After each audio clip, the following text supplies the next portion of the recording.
Hey everyone, welcome to another Renderspaz video tutorial. And I also want to wish you guys a happy new year and hope it was safe and fun. And yeah, we'll get started here. And what we're going to create now is a tire tread texture, and we're going to do this within 3ds Max. A lot of times the technique is to go into Photoshop or GIMP, but this time I want to stay in within 3ds Max using some splines. Where you create something unique and cool that can apply to your sidewall and give you a little bit more texture to the tire so it looks a little bit more real. I'm using a Lamborghini model rim and tire here just for an example. I'm using a low profile sports tire. That said, just to keep in mind, I'm going to go with a generic tire tread. I'm not going to use any brand names or nothing like that. But you can when you use this technique, or whatever you want to apply to it.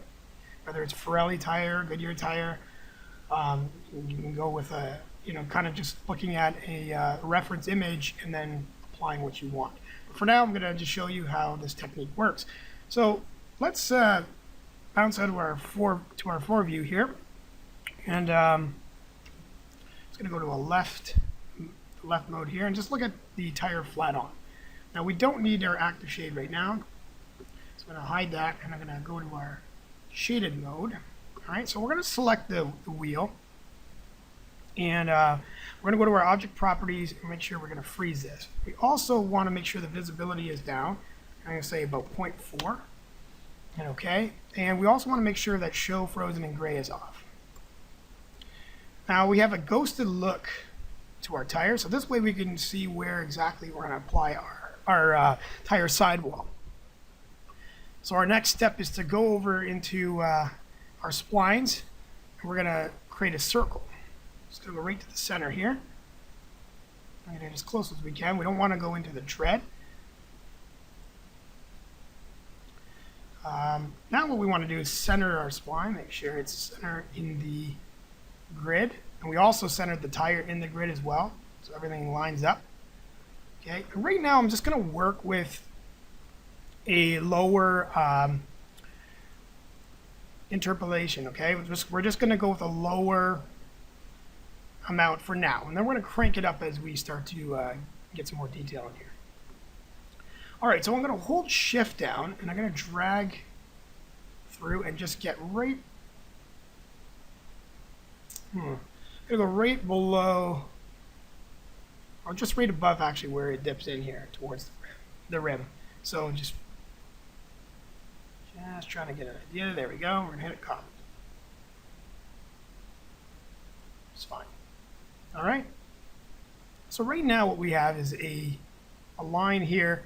Now we also have a line here. Now what I'm going to use these for is just references of where the text is going to go and all that. So what we want to do now is let's get our text in and start. That's a good way to start it off. So we'll go over to our text tool here, and this is huge. So we're going to have to bring this down. Okay, get the old famous max text going on.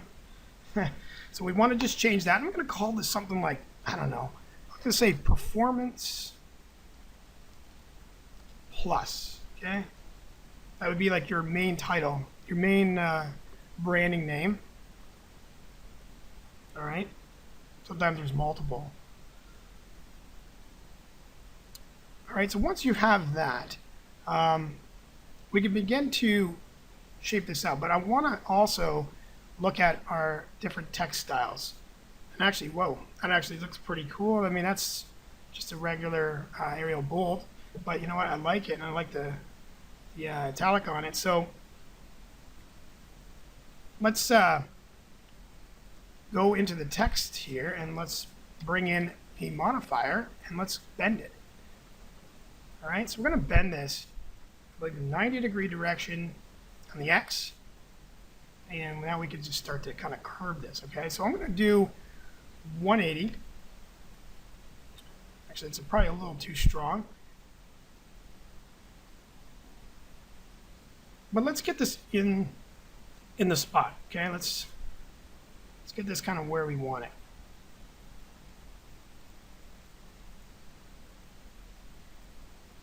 We also have to look at scaling it down.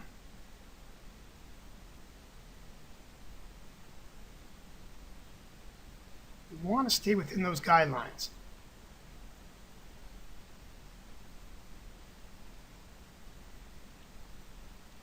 Angled it up.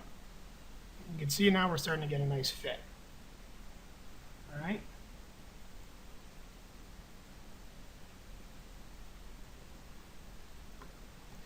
Now, what we want to do, here the Performance Plus, then I'm going to make sure that our pivot is centered to the grid.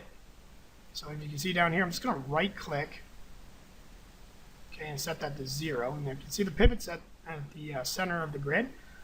Okay, it's at 0. So what we're going to do now is rotate this in the direction that we want to. All right, so I'm just going to go, I don't know, somewhere around here maybe, in the corner. Why not, right? Now what we're going to do is we're going to center it again to the actual object here, and I'm just going to bring this guy down just a bit, fit it more in. All right, and it's kind of just the nature of playing with the bend modifier, keeping it within the zone, okay?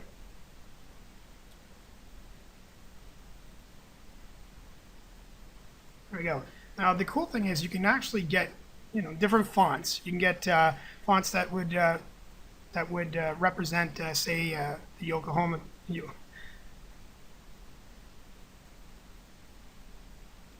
So the best, and one thing to keep in one thing to keep in mind is that you can apply different fonts, and you can you know, get a font that looks maybe more or less like a Goodyear font.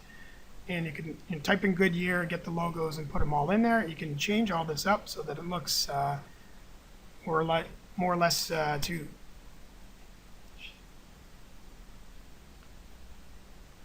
So keep in mind what you can do here is with the font, you're able to change it to a different kind of font. Like if you wanted to get a Goodyear style font, you can get that and apply it here, and you'll have the Goodyear font. Or if you want to do the Pirelli, whatever it may be.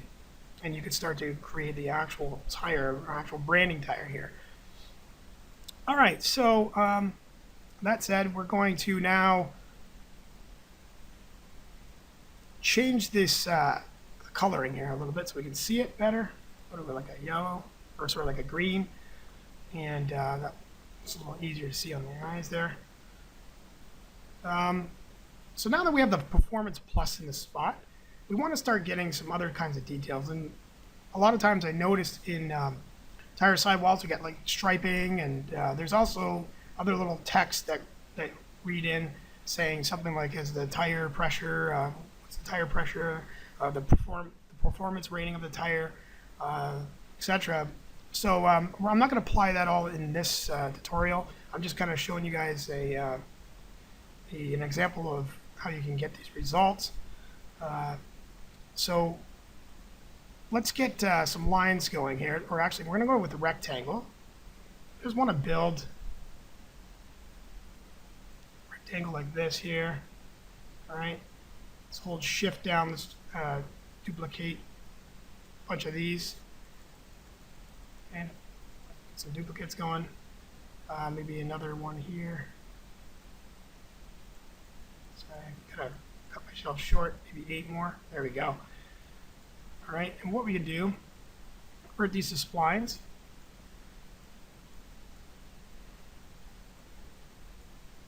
We're going to attach all these.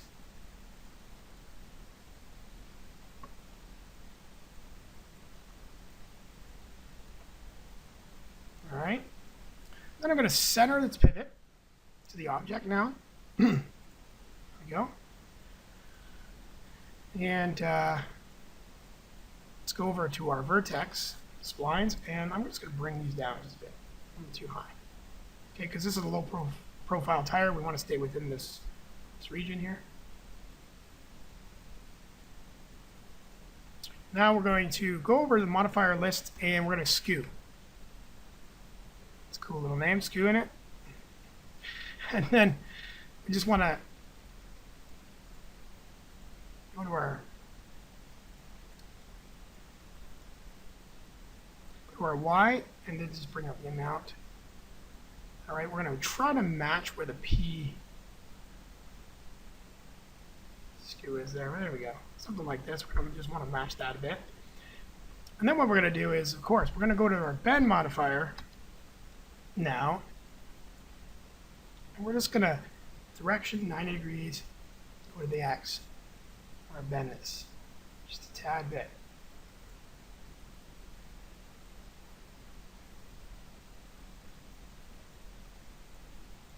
Okay. Start getting a little bit of detail going on there. You know, we could put another text across here. I don't know what we would put there, but you could put something there. But also you could we could add a little more of these lines. So we can put one there.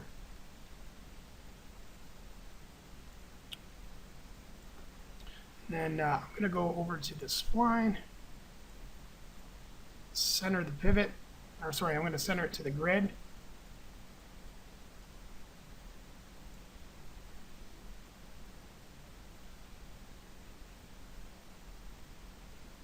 Another one here.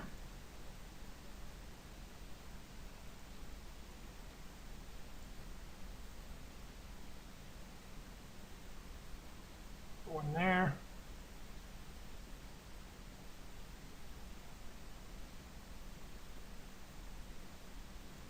One there, okay? Actually, we want to match this gap here. We don't want that too off. Something like that. All right. And then, you know, we can go with some text, see if I can apply some kind of tire, what the specs of this tire would be. So I'm just going to go with a ref number here.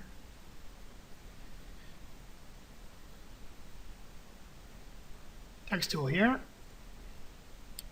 We're going to type in something like this, 255, and we're going to use our little / there. Okay, I don't think we need it spaced. We're going to do 35R. Whoop. 35R. 18. Then we would space to 94. This is a Y. Okay, so you want to do something like this. So now what we're going to do is we're obviously going to grab, we can copy this bend modifier over if we want, paste it in here, not as an instance though. We can just kind of move this. Oops. Rotate this guy. Needs to be a lot smaller. So as we shrink the size, the bend modifier will change. It's a little too small, so we'll just bring it back up a bit.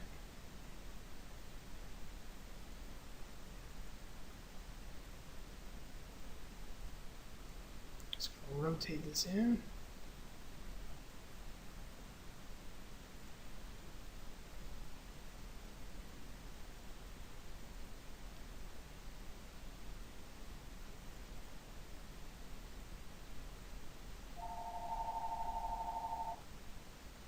All right, so now that this is in position here, we can start to look at all the splines that we've created here, and we want to begin to attach them. All right, so I'm going to grab the guideline there. We're just going to grab our lines here, and then the information text there. We have it all selected. All right, and what we want to do at this point is go to our rendering tab. We're going to enable in render, and we're going to also enable in viewport. Everything gets funky, so what we need to do is change our thickness. All right, so let's bring those down a bit. Let's say, let's try 0.04.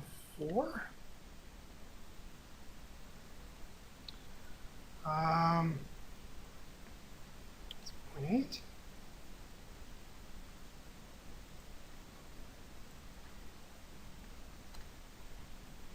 There we go. 0.1 should be pretty good. And what it does is it creates a nice outline. All right, we create a nice outline here that we can use to apply a V-Ray light material. Okay, or you could use, if you want, a standard material. Make sure it's self-illuminate. Okay, it has to have a kind of like it almost looks like a light source in a way. So I'm just going to use the V-Ray light material. If you wanted to use a standard material, you can come into the standard properties here. You can go with self-illumination. You can check that on. You can bring this to white as well. Okay. But what I'm going to do right here is I'm just going to use the V-Ray light material, and I'm going to apply it to our spline. So now we're going to unfreeze the tire back there. We're also going to say for that tire and wheel, we don't want it to be renderable. We actually just want the writing to be renderable in our details here. So we're going to go to our render setup tab, and we're going to use we're just going to go to the production mode. And really what we need to do is just set up, actually I'm going to go to custom, and I'm going to do a 2K file. So I'm going to do 2000 by 2000. We're going to check on safe frame, the left view. I'm in the left viewport here. I'm not even creating a camera for this. And now what we want to do is just zoom in, almost get it pretty much right to our safe frame, okay, close as you can get it. Closer the better.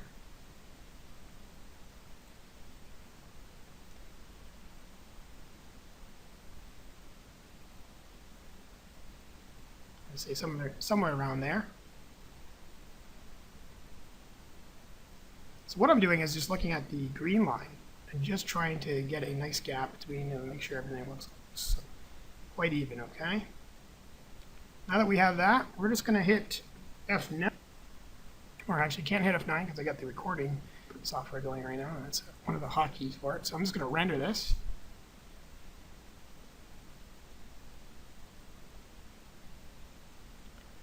And sure enough, we've just created a bump map. Check this out.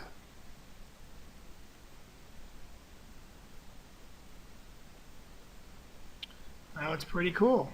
So this will work as a nice bump surface of writing and text, or text and lines and whatever that you want to add to your sidewall. And this will create a nice details for your wheel or your tire. So now we're going to save this out.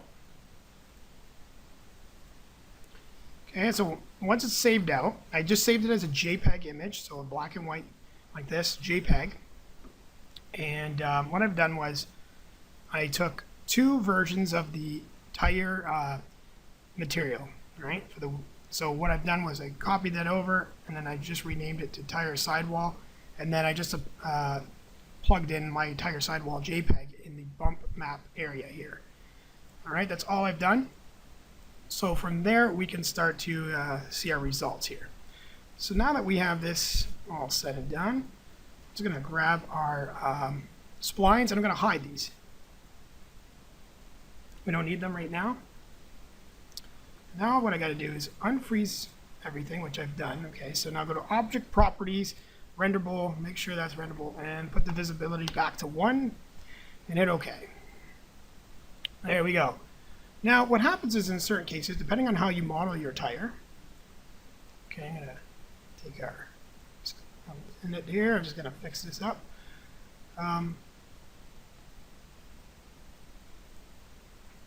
Depending how you model your tire, your sidewall might be all binded into one with the tread together, right? What we want to do here is somehow separate this. You can separate two ways.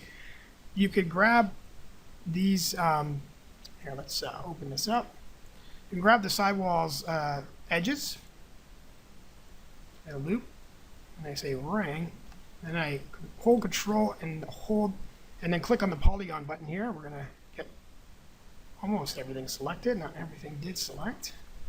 If that's the case, then you just gotta come over here, make sure you get everything. Hit ring. Interesting why that didn't work. All right, so if that's, this is just giving me trouble because of this kind of model here. So what I'm going to do is just get this ring, go, should get it all. I'll just grow a couple times then. There we go. All right, so you could either detach this and have it a separate model, an object, or you could go in and detach it, but you keep it as an element, so it can be a multi-material, right? So you're gonna have two. Right now, what I'm gonna do for this, I'm just gonna detach it. As long as you don't lose your smoothness, you're good. You shouldn't, right? And then what I want to do is come over here and apply our sidewall. Now you have to make sure you have matching materials, or else the sidewall is going to be a different color, or it could have a different reflection on it, and you'll notice a difference there. So you want this to kind of bind together. So all I did was copy this material over, paste it here, and then just renamed it to sidewall. So once that's done, we're just going to apply this texture, and you can see what I've done here is I left tire sidewall, and I left this on so that you can show the shaded material in the viewport. So this way we can see where we're applying our texture. Now what I need to do is make sure I get a UVW map, and we want to hit fit. Before we hit fit, we actually got to make sure it's on the right. Alignment. Okay.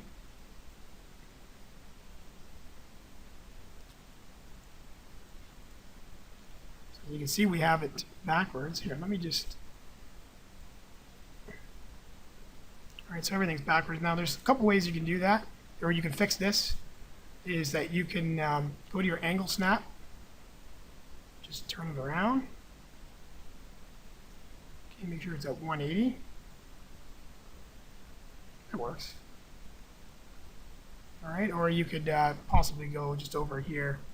You can change this to like -990, or you play with these properties here. But I'm just going to leave it as is. Alright, so that's pretty close to what we were looking at. I mean, we had it on the other side, but to me right now, this doesn't matter. This is fine enough. I can go with this. I'm just going to drag it up just a bit so I can center it. But you want to make sure you do that uniform because you don't want to squish and bend text. And that should apply very nicely. So now if we go to our render setup, we head over to our active shade. We turn this guy on.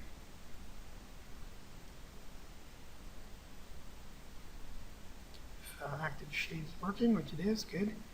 You can now see we have a nice bump map, entire sidewall added.